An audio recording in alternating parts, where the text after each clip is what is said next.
మంత్రుల శాఖల కేటాయింపులో సస్పెన్స్ కు తెరపడింది. అనేక తర్జన భర్జనల అనంతరం ఏపీ మంత్రులకు ముఖ్యమంత్రి చంద్రబాబు నాయుడు శాఖలు కేటాయింపు చేశారు. తొలి నుంచి జరిగిన ప్రచారానికి అనుగుణంగానే పవన్ కళ్యాణ్ కు డిప్యూటీ సీఎం పదవితో పాటు కీలక మంత్రిత్వ శాఖలు దక్కాయి. పంచాయతీరాజ్, గ్రామీణాభివృద్ధి మరియు తాగునీటి సరఫరా శాఖలతో పాటు పర్యావరణ, అటవీ శాఖ, సైన్స్ అండ్ టెక్నాలజీ శాఖలు సైతం పవన్కే దక్కాయి. అలాగే జనసేన ఇతర మంత్రులకి కూడా కీలక బాధ్యతలు ఇచ్చారు. దీనిని బట్టి పవన్ కళ్యాణ్ చంద్రబాబు దగ్గర తన పవర్ ఏంటో చూపించారనే టాక్ బలంగా వినిపిస్తుంది. వాస్తవానికి కూటమి ఏర్పడడానికి, కూటమి పార్టీలో జోష్ పెరగడానికి కారణం పవన్ కళ్యాణ్ అని చెప్పవచ్చు. ప్రభుత్వ వ్యతిరేక ఓటు చీలకూడదంటూ టీడీపీతో పొత్తు పెట్టుకొని బీజేపీని కూడా కలుపుకొని వచ్చి ఎన్నికల ప్రచారంలోకి దిగి పవన్ కళ్యాణ్ రాష్ట్ర రాజకీయ ముఖచిత్రాన్ని మార్చేశారు. అంతేకాకుండా పోటీ చేసిన అన్ని స్థానాల్లో జనసేన పార్టీని గెలిపించి తన పవర్ ఏంటో చూపించారని చెప్పవచ్చు. కూటమి ప్రభుత్వం అధికారంలోకి వచ్చేందుకు పవన్ కీలక పాత్ర పోషించారు. ఇప్పుడు ప్రభుత్వంలోనూ అదే తరహా పాత్ర పోషించబోతున్నట్టు శాఖల కేటాయింపులను బట్టి స్పష్టమవుతుంది.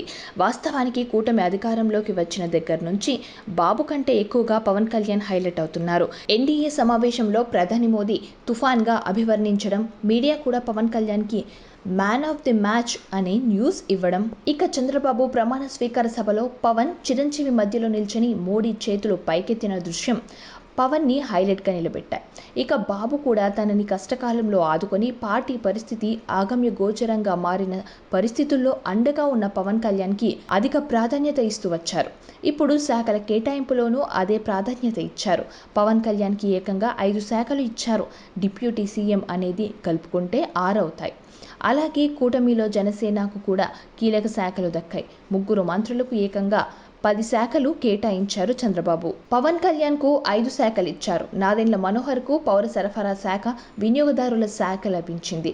కందుల దుర్గేష్ కు టూరిజం, కల్చర్, అలాగే సినిమాటోగ్రఫీ శాఖలు దక్కాయి. ఇలా 10 శాఖలు తీసుకొని పవన్ కళ్యాణ్ పవర్ ఏంటో చూపించారు. వాస్తవానికి హోం లేక ఫినాన్స్ పవన్కి దక్కుతాయని అనుకున్నారు. అయితే పవన్ కళ్యాణ్ ప్రజలతో సన్నిహితంగా ఉండే శాఖలని ఏరుకోరి ఎంచుకున్నారని చెబుతున్నారు. హోంశాఖ మరియు ఆర్థిక శాఖల్లో ఉంటే ప్రజలతో ఎక్కువగా ఉండే అవకాశం ఉండదు. పంచాయతీ, గ్రామీణాభివృద్ధి లాంటి శాఖల్లో ప్రజలతో మమేకమవ్వచ్చు. గ్రామీణ ప్రాంత ప్రజలకు చేరువ అయ్యే అవకాశం ఈ మంత్రిత్వ శాఖలో ఉంటుంది. తమ పార్టీని ప్రజల్లోకి బలంగా తీసుకెళ్లేందుకే పవన్ కళ్యాణ్ ఈ శాఖలను ఎంచుకున్నట్లు తెలుస్తోంది.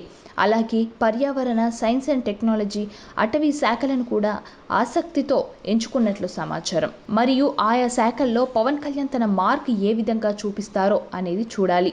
సబ్స్క్రైబ్ చేయండి. Please do subscribe to. Please like, share and subscribe to top Telugu TV. Top Telugu TV.